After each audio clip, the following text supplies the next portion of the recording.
రంగారెడ్డి జిల్లా ఇబ్రహీంపట్నం మండల రామోజీ ఫిలిం సిటీలో ఇంటి స్థలాలను వెంటనే ఇవ్వాలి. ఇంటి స్థలాలను కబ్జా చేసిన రామోజీ యాజమాన్యంపై కేసు నమోదు చేయాలి. ఇంటి స్థలాలకు వెళ్లకుండా అడ్డుకుంటున్న రామోజీ యాజమాన్యం సిపిఎం పార్టీ ఆధ్వర్యంలో ఈ రోజు కలెక్టర్ కార్యాలయం ముందు ధర్నా నిర్వహించడం జరిగింది.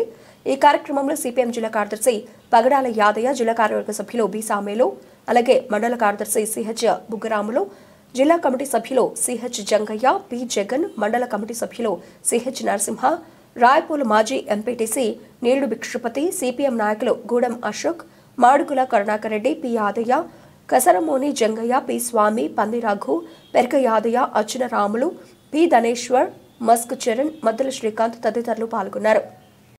పోరాటం చేసిన సందర్భంగా అప్పుడున్న ప్రభుత్వం రామోజీ ఫిలిం సిటీలో ఉన్నటువంటి నాగన్పల్లి రెవెన్యూలో 189/203 సర్వే నెంబర్లో దాదాపు 700 మంది పేదలకు ఇంటి స్థలం సర్టిఫికెట్లు ఇవ్వడం అనేది జరిగింది. నాటి నుంచి నేటి వరకు స్థలం రామోజీ కాంపౌండ్ వాల్ లోపల రామోజీరావు కబ్జాలో స్థలం ఉంది.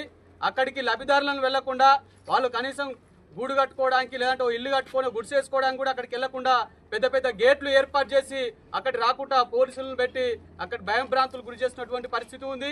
అక్కడ ఉన్నటువంటి ప్రభుత్వ భూముల్లో యథేచ్ఛగా రోడ్లు వేసి రామోజీరావు తన సొంత భూమి అయినట్టు రామోజీ యాజమాన్యం అక్కడ ఉన్నటువంటి ప్రభుత్వ భూముల్ని లబ్ధిదారుల ఇంటి స్థలాలని వాడుకుంటున్నటువంటి పరిస్థితి ఉంది. చేసిన సందర్భంగా 2007 సంవత్సరంలో నాగన్పల్లి రెవెన్యూ 189/203 సర్వే నెంబర్లలో రామోజీ ఫిలిం సిటీలో ఉన్నటువంటి ప్రభుత్వ భూమి, అందులో పేదలకు దాదాపు 700 మంది పేదలకు 60 గజాల చొప్పున ఇంటి స్థలం సర్టిఫికేట్ ఇవ్వడం అనేది జరిగింది. నాటి నుంచి అప్పుడున్నటువంటి ప్రభుత్వం అక్కడ ఇల్లు కట్టుకోవడానికి ఇందిరమ్మ ప్రొసీడింగ్ కూడా ఇవ్వడం అనేది జరిగింది. కానీ రామోజీ యాజమాన్యం అక్కడ లబ్ధిదారులు వెళ్లకుండా వాళ్ళని పోలీసులు, రెవెన్యూ అధికారులని మిస్గైడ్ చేస్తూ ఈరోజు రామోజీ యాజమాన్యం వ్యవహరిస్తూ ఉంది. అదేవిధంగా అక్కడ లబ్ధిదారులు ఎవరు వెళ్లకుండా చుట్టూ ప్రారీ గోడ పెట్టుకొని అక్కడ తన ఆధీనంలో పెట్టుకొని యథేచ్ఛగా ఆ స్థలాలను ఉపయోగించుకున్నటువంటి పరిస్థితి ఉంది. ఇప్పటికీ ఆ ఇంటి స్థలాలు 189 సర్వే నెంబర్లో ఉన్నటువంటి ఇంటి స్థలాల్లోకి ఎవరు వెళ్లకుండా అక్కడ కందకం తీసినటువంటి దారిలో కందకం తీశారు.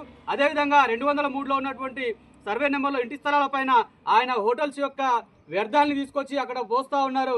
కాబట్టి ఈ రోజు ఒకటే మేము రామోజీ యాజమాన్యానికి ప్రశ్నిస్తా ఉన్నాం, అక్కడ ప్రభుత్వ స్థలాలు ఉపయోగించుకోవడానికి నీకు ఎంత దమ్ము?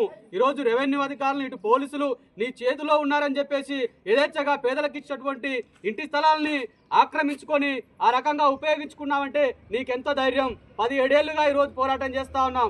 ఇక మా ఓపికను ఇంకా పరీక్షించాలనుకుంటే నువ్వు కట్టుకున్నటువంటి గోడలు, నీ కోట గోడలు బద్దలు కొట్టడానికి ఈరోజు మేము సిద్ధంగా ఉన్నాం. కాబట్టి త్వరలోనే ఈ రామోజీ యాజమాన్యం నీ ఫిలిం సిటీకి నువ్వు కబ్జా చేసినటువంటి ఇంటి స్థలాల్లోకి మేము వస్తా ఉన్నాం, ఖబర్దార్ అని చెప్పేసి హెచ్చరిస్తా ఉన్నాం. ఈరోజు నువ్వో మేమో ఈరోజు ఖచ్చితంగా అక్కడ ఉన్నటువంటి ఇంటి స్థలాల్లో ఇల్లు కూడా నిర్మించుకొని తీరుతా ఉన్నాం. ఆ ఇల్లు నిర్మించుకోవడానికి ప్రభుత్వమే 5 లక్షల రూపాయలు ఇవ్వాలని చెప్పేసి మేము డిమాండ్ చేస్తా ఉన్నాం. ఆ సర్టిఫికేట్లు తీసుకొని తిరుగుతున్నప్పటికీ ప్రభుత్వం ఏ రకంగా కూడా స్పందించేటువంటి పరిస్థితి లేదు. మరి ఏంటి అని చెప్పనంటే రామోజీ ఫిలిం సిటీ యాజమాన్యం ఏదైతే ఉందో ఇచ్చినటువంటి 20 ఎకరాల భూమికి బదులు వేరే భూమి మేము చూపిస్తామని చెప్పనేసి ఆ రకంగా ఏంటంటే దాన్ని రకరకాలుగా చర్చలు జరిపి ఆ రకంగా మభ్యపెట్టినటువంటి పరిస్థితి. దాదాపు 18 సంవత్సరాల నుంచి ఆ రకంగా ప్రజలని ఆ భూముల మీదకి వెళ్లకుండా, ఆ ఇండ్లు కట్టుకోకుండా, ఆ ఇండ్ల స్థలాలని వినియోగం తీసుకురాకుండా ఆ రకంగా దాటేసేటువంటి పరిస్థితి తీసుకొస్తా ఉన్నారు. కలెక్టర్ అక్కడ ఉన్నటువంటి ఎంఆర్ఓ కానీ, అక్కడ ఉన్నటువంటి ఆర్టీఓ కానీ, ఇక్కడ ఉన్నటువంటి కలెక్టర్ కానీ దఫాలుగా రిప్రజెంటేషన్ చేసిన 2 రోజుల్లో తేల్చేస్తా, వారం రోజుల్లో తేల్చేస్తా, 10 రోజుల్లో తేల్చేస్తా అని చెప్పేసి దాటేస్తా ఉన్నారు.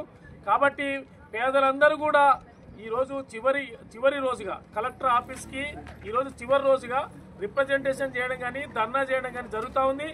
ఆ తర్వాత జరగబోయేటువంటి పరిణామాలు ఏదైతే ఉందో, రామోజీ ఫిలిం సిటీ ఏదైతే గోడలు కట్టుకున్నారో, ఎక్కడైతే కబ్జాకి గురైనటువంటి పేదల ఇళ్ల స్థలాలు కబ్జా పెట్టాడో అవన్నిటిని కూడా మరి తొలగించేసి పేదలు ఇళ్ల నిర్మాణానికి పూనుకుంటారు. ప్రభుత్వం వెంటనే స్పందించాలి. ఆ ఇండ్ల స్థలాలు ఉన్నటువంటి సర్టిఫికేట్లకు ఇండ్లు కట్టుకోవడానికి పర్మిషన్ ఇప్పించాలని చెప్పనేసి ఈ సందర్భంగా తెలియజేస్తా ఉన్నాం. ఒకవేళ ఇదే రకమైనటువంటి కొనసాగిస్తే దేనికైనా వెనుకబోయే సమస్య లేదు. సిపిఎం పార్టీ రంగారెడ్డి జిల్లా కమిటీ తరఫున అలాంటి పోరాటాలు, ప్రజలు నిర్వహిస్తున్నటువంటి పోరాటాలకి మద్దతుగానే కాదు, ముందుండి నిలబడి ఆ రకమైనటువంటి సిద్ధం కావాలని చెప్పి, ఆ రకంగా ముందుంటామని చెప్పి ఈ సందర్భంగా రంగారెడ్డి జిల్లా కమిటీ తరఫున విజ్ఞప్తి చేస్తూ సెలవు.